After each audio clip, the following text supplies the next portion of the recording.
David had a system. Not a philosophy, not a preference, a system, as precise and deliberate as a surgeon's protocol, except what he was removing was not disease. It was dignity. He had refined it across 11 women in 9 years, and it had never once failed him. He had no reason to believe the woman standing alone near the gallery's east wall, her expression composed and her posture unhurried, would be anything other than his next successful procedure. He was wrong in a way that would cost him everything. But he wouldn't know that yet. That was the elegance of it. The story opens inside the kind of space that makes predators comfortable, an exclusive art gallery opening, or curated light and expensive silence, where the performance of wealth is the entire point and everyone present is performing something. David is dressed in white, which is a choice that tells you everything. A large man in a white suit at an art opening is not there to look at the art. He is there to be seen, to occupy space, to project the particular brand of confident authority that impresses people who don't look closely and unsettles people who do. He looks closely at everyone. It is the one discipline he maintains. And then he sees Sarah. She is standing near the east wall with a glass of wine she hasn't touched, looking at a painting with the quiet attention of someone who is actually interested in what she is looking at, which, in a room full of people performing interest, makes her stand out the way stillness stands out in a crowd. She is elegant without effort. She appears to be alone. She appears, to David's specifically calibrated eye, to be unprotected. He reads her the way he has read 11 women before her, the slight softness of her expression, the absence of the social scanning that guarded women do reflexively, the way she hasn't once looked toward the door. He reads every signal correctly. He interprets every one of them wrong. Because what David's system cannot account for, what his 9 years of predation has never once prepared him for, is a woman who studied his system before he ever walked through the door. Who knows the signals he looks for? Who has been producing them, deliberately, for 47 minutes? Who is not looking at the door because she already knows every exit? He straightens his jacket. He crosses the room. He walks into the most expensive mistake of his life, and he does it smiling. The trap was already closed. He just hadn't had it yet. He had a word for it, a private word he used only in his own mind, scouting. David had never written the system down. Writing things down created evidence, and evidence was for amateurs. The system lived entirely in his head, refined through years of iteration the way a craftsman refines a technique, by failure, mostly, and by the particular attention you develop when failure costs you something. The first thing he looked for was posture. Not confidence. Confidence was easy to fake and easy to read. He looked for the specific posture of a woman who had learned to make herself smaller in the presence of certain kinds of men. A slight inward angle of the shoulders. A tendency to look down a half-second before looking up. The body's own autobiography, written without the person's awareness. The second thing was social tethering. How many people did she check in with, visually, in a given 10-minute window? Women with strong support networks checked often, glances, small smiles, the invisible threat of people who know someone is watching for them. Women who were genuinely alone in the world checked rarely. They had learned not to look for what wasn't there. The third thing, and this was the refinement, the part that had taken him years, was financial softness. Not poverty. Poverty made women resourceful in ways that complicated his plans. He wanted inherited wealth, or recently acquired wealth, money that came with the particular anxiety of someone who isn't certain they deserve it and isn't sure they can protect it. He stood at the gallery bar with a drink he barely touched and surveyed the room with the patience of a man who is never in a hurry because he has never once not gotten what he came for. He had been there 20 minutes when he found Sarah. Posture, soft at the shoulders, weight shifted slightly back, the body language of someone who moves through high society spaces without being native to them. Social tethering, minimal. Not one visual check in 12 minutes of his observation. Financial presentation, real jewelry, not costume. The kind of dress that cost what it cost and makes no attempt to announce it. He set his drink down. His pulse, which was usually entirely indifferent during this phase, did something it had not done in 9 years. It quickened. Perfect, he thought. He was wrong about which of them had found the other. He approached from her left, which he always did. Most people had slightly less peripheral awareness on their non-dominant side, and David had long since stopped leaving these things to chance. "You're looking at it wrong," he said. Sarah turned. Her expression did what he needed it to do, mild surprise, followed by the particular recalibration of a woman assessing whether an intrusion is welcome. Then something softer, not quite a smile, not quite an invitation, but the door left ajar. "Am I?" she said. Not a question exactly. He gestured at the painting, a large abstract, all compressed blues and fractured gold. "Everyone else in this room is looking at what it cost. You're looking at what it means. That's rarer than the painting." It was a good line. He knew it was a good line because he had used it 14 times in 11 years and it had never failed to open a conversation. The key was the embedded compliment. He told her she was different, which was what every person in every room most wanted to hear, and he told her he was perceptive enough to see it, which was what made him useful to her. He watched her receive it. She received it differently than the others. There was a half-beat before her response, not hesitation, something more like consideration, and then she said, "What do you think it means, then?" Most of his targets deflected the question back because they wanted him talking about them. Sarah deflected it back because she wanted to hear his answer. He catalogued this as intellectual confidence, another vulnerability he knew how to use. He talked about the painting. He was good at talking about things he had researched specifically to seem knowledgeable. She listened with an attention that was either genuine or a perfect simulation of it, and David, who prided himself on reading people, could not immediately determine which. This created in him a pleasant sensation he categorized as challenge. He did not categorize it correctly. They talked for an hour. He guided the conversation through his usual architecture, shared this, withheld that, asked the questions designed to make her feel uniquely seen. By the end, he had her number, a confirmed dinner, and the bone-deep certainty of a man who has never once been wrong about these things. He left the gallery believing he had selected Sarah. 3 members of her team watched him go. He moved quickly, which was standard. Slow isolation aroused suspicion. Fast isolation could be framed as devotion. Within 3 weeks of the gallery, David had met Sarah's friends, a small group, 4 women, close-knit in the way that suggested years of history. He was charming with them. He was always charming with the friends, because the friends were obstacles, and obstacles were best removed through their own cooperation. He started with small things. A dinner reservation on a night she'd planned to see them, apologetic, effusive, making her feel that choosing him was her idea. A comment, casual, about one friend in particular, "She seems like she feeds on drama. I just worry about the energy she brings around you." Not criticism. Concern. Concern was surgical. What David did not know was that the 4 women were not Sarah's friends. They were her team. Agent Keisha ran digital surveillance and had been monitoring David's financial accounts for 6 months. Agent Priya handled communications intercept and had copies of every threatening message David had sent to his previous victims. Agent Lola was the legal architecture, a former federal prosecutor who had spent 4 months building the case framework.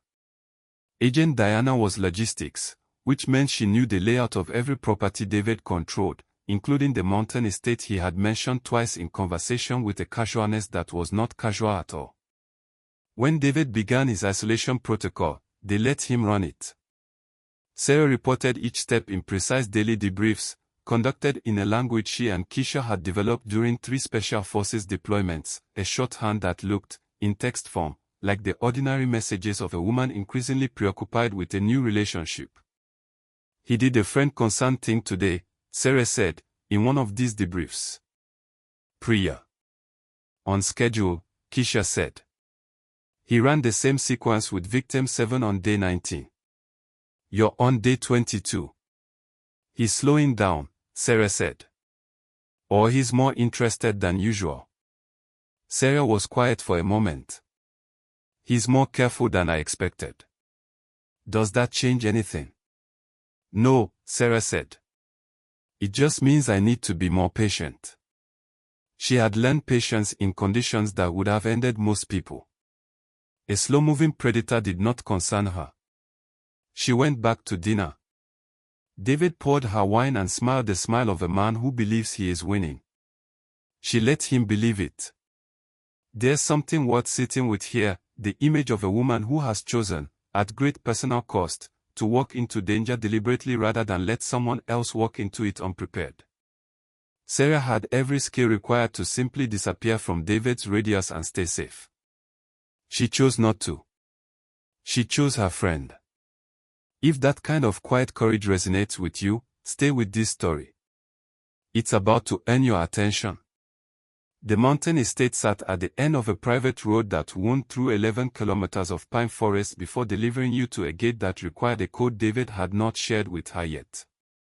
He shared it on moving day, with ceremony, standing at the gate keypad like a man presenting something rare, watching her face for the reaction that would tell him the transfer of dependency was complete. A woman who knew the gate code felt, briefly, like she had been let in. That feeling was the entire point. It wore off quickly, and when it wore off, she was inside. Home, David said. Sarah looked at the estate. Stone facade, 3 stories, the particular architecture of a building designed to impress rather than welcome.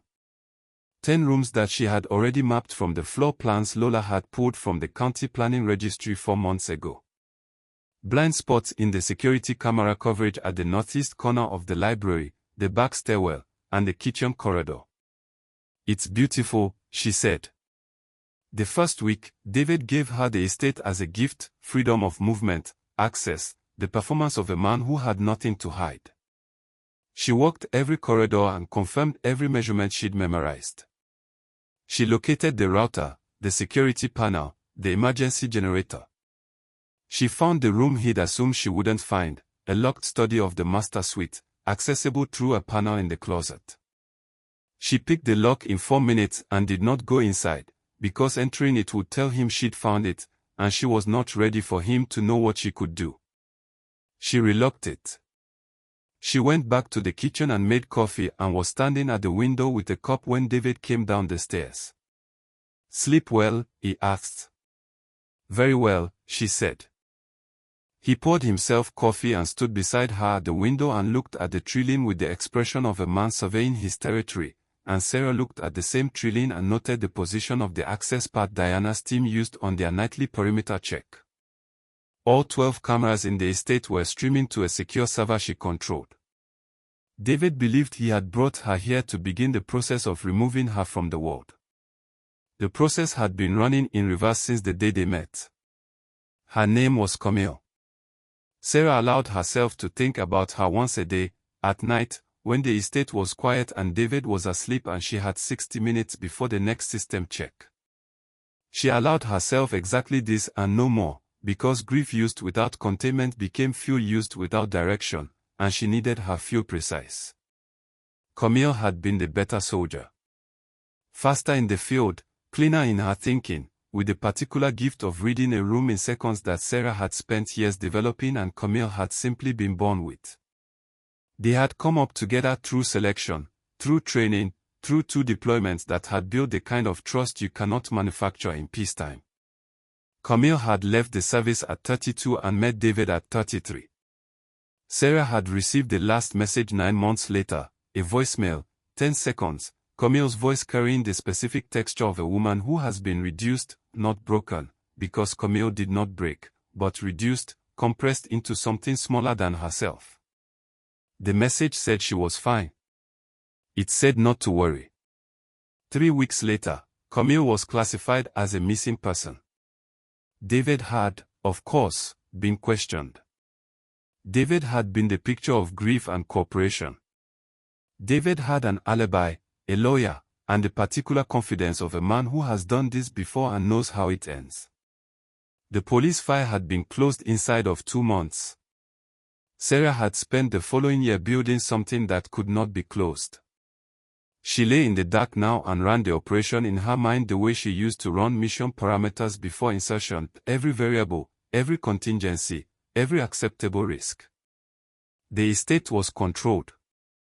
The evidence was accumulating. David's financial pressure would begin in approximately 2 weeks, and when it began, he would move to the document phase, and the document phase was where the confession lived. She thought about Camille's voice in the voicemail. 10 seconds. Fine. Don't worry. I'm coming, Sarah thought, in the direction of that voice, wherever it was now. She ran the parameters again. She did not sleep until she was satisfied with every answer.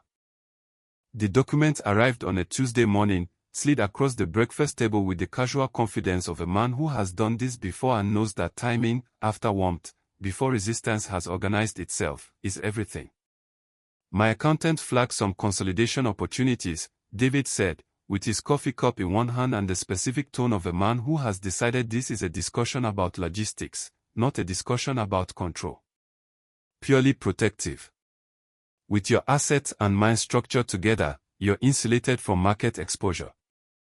Sarah looked at the documents. They were good. She had expected them to be good. David had run this sequence on 3 previous partners, and the second and third versions had benefited from the lessons of the first. A financial attorney who didn't know what to look for would have approved them as legitimate consolidation instruments. They were not legitimate consolidation instruments. They were a transfer mechanism. They were also, read in the correct sequence, an admission of intent that her legal team had spent 2 months designing the trap to produce. The key was a clause on page 7, buried in the indemnification language, that David had added himself. She knew this because Keisha had intercepted the document in its draft form 3 weeks ago and watched him insert it. The clause gave David sole liquidation authority over the combined portfolio in the event of what he had defined as partner incapacitation. He had written the definition himself. He had defined it on paper, in his own legal handwriting, as the documented intent of a man who had already caused one woman to disappear. I need a few days to review, Sarah said. Of course, David said. The smile of a man who is not concerned about a few days. She signed the document on Thursday. What she signed was a version Priya had substituted during the 40-minute window. David left them unattended on his desk, identical in appearance, different in the specific language of 3 clauses that, when submitted alongside the intercepted draft, constituted documented evidence of fraudulent coercion. David countersigned them that evening with the satisfied finality of a man who believes he has just secured the last piece of a long campaign. Lola received the files at 11 p.m. and sent one word back to Sarah's secure line. Enough. She started on a Wednesday, which she chose deliberately, not a Monday, which would have felt like a decision, and not a Friday, which would have felt like a confrontation. Wednesday felt like an accident. David responded better to what appeared accidental. The first crack was small. She disagreed with him at dinner, madly, about something inconsequential, a business opinion he had stated as fact.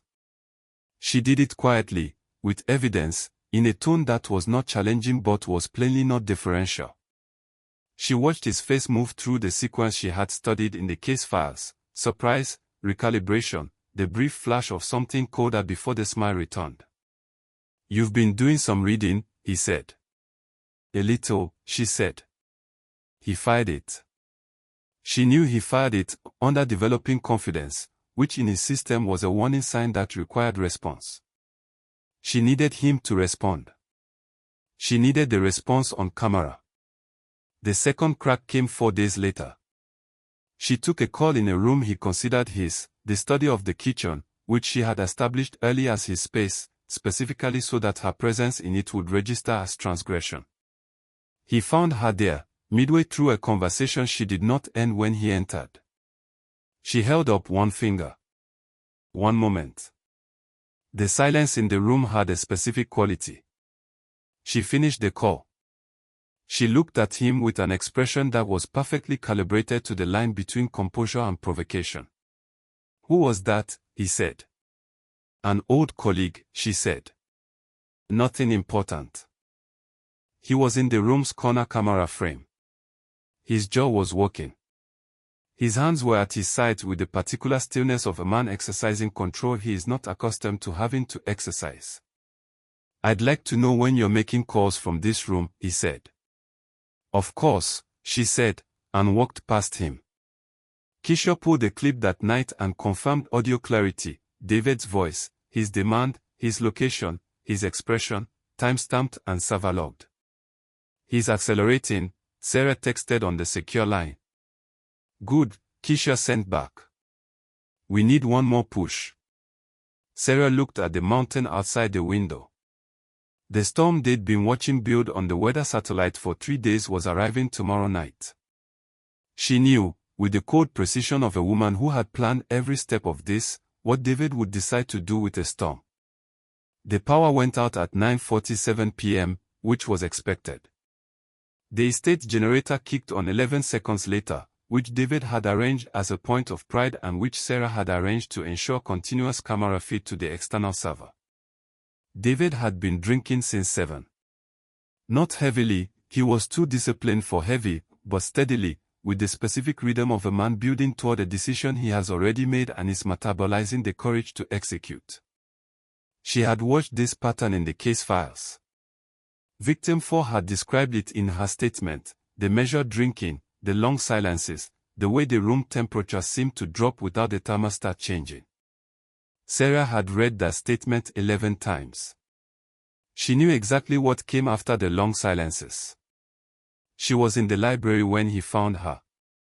The library was the room she had chosen because it was the room with the best camera angles and the most defensible geometry, enough open space to move, enough furniture to use as variable, the secondary door behind the east shelving unit that Diana's team was positioned outside. David closed the door behind him. She did not look up from her book. "You've been different lately," he said. "Have I?" she said. He crossed the room. His footsteps were deliberate, the walk of a man who has decided to stop being patient, who has decided that patience has not produced the result he came here for. He stopped 2 meters from her chair. "I think we need to recalibrate," he said. The word, recalibrate, arrived with the particular weight of a term he had chosen carefully to make violence sound administrative. Sarah set her book down. She looked at him, at the size of him, at the certainty in his posture, at the expression of a man who has spent 9 years being the largest and most dangerous thing in every room he has ever been in, and she felt nothing she had not already accounted for. "All right," she said. "Let's recalibrate." He raised his hand. She was already moving. What David experienced in the next 4 seconds had no framework in his prior life. The hand he raised for the strike that had ended 11 women's resistance meant nothing. She was not where she had been, and the momentum of his own movement carried him forward into a balance he no longer controlled. Her hand found his wrist with a precision that suggested she had done this 10,000 times, and the lock she applied was not a lock he could power through, because it was not operating against his strength but against the architecture of his own joint. He went down. Not fell, went down, in the specific controlled way of a man whose body has received instructions it cannot override. He was on one knee on the library floor, his arm locked in a position that converted any attempt to rise into its own counter-argument, and Sarah was standing beside him at a height and angle that communicated everything his mind was still struggling to process. He tried to speak. What came out was not words. "David," she said. Her voice had changed, not louder, not harder, but cleared of the particular softness she had been maintaining for 3 months. This was her actual voice. "My name is not Sarah Whitmore. I'm a former Special Forces operator. I have a federal investigative license and 12 years of field work, and I have been building a case against you since before you walked into that gallery." His face moved through stages she catalogued without satisfaction. The staff in this house are my tactical team, she said. This estate was purchased through a shell company I control. Every room has been broadcasting to a federal evidence server since the day we arrived. She released the wrist lock. He did not try to stand. Camille Osei was my best friend, Sarah said. This was the only sentence in which her voice changed. One half-beat. One intake of breath. Then steady again. She told me you were fine and not to worry, and 3 weeks later she was gone. You've done this to 11 women I can document and an unknown number before your system was refined enough to leave evidence. That ends tonight. The door behind the east shelving unit opened. Agents Keisha, Priya, Lola, and Diana entered in a sequence that communicated they had been waiting for this for a very long time. David looked at the 4 women. At Sarah. At the room he had believed was his. You were never haunting me, he said. No, Sarah said. You were never haunting me either. You were walking into an arrest. You just didn't know it yet. She stepped back. Lola produced the warrant. This is the moment this story was built toward. Not just David on his knees, but Sarah standing in a room she designed, surrounded by a team she built, holding evidence she collected for a friend who deserved better. Take a breath before the last chapter. Some endings need a moment before they land. The cell was smaller than any room David had ever chosen to occupy. This was the detail that organized itself in his mind on the first morning, not the charges, which were extensive, or the bail hearing, which had not gone the way his attorney expected, or the moment his financial accounts were frozen simultaneously in 4 jurisdictions with a precision that told him the preparation had been years in the making. The detail that kept returning was the size of the room. David had always controlled his spaces. He had always been the largest, loudest, most consequential presence in every room he selected. He had not selected this one. The case file, which his attorney showed him in a conference room on day 3, was 412 pages. Sarah's team had documented not merely the 3 months at the estate but 9 years of prior conduct, financial coercions, disappearances, the statements of women who had not spoken publicly but had been found and interviewed by Agent Priya, over 14 months of background work. The financial documents David had countersigned, the ones he believed transferred Sarah's assets to his control, had been analyzed by Lola's legal team and submitted alongside the intercepted draft as evidence of a documented pattern of predatory financial coercion. Camille's case was being reopened. A federal team had been assigned. David sat in the conference room and read the file with the expression of a man who is still, at a structural level, waiting for the part where this resolves in his favor. It was a long wait. On the afternoon of the 3rd week, Sarah submitted the complete case files to the families of each documented victim. Not to the press. Not for attention. To the families, directly, through Lola's office, with a cover letter that explained what had been documented and what the families now had the right to do with it. She sat in a car outside the federal building after the submission and did not feel what she had expected to feel, which was relief.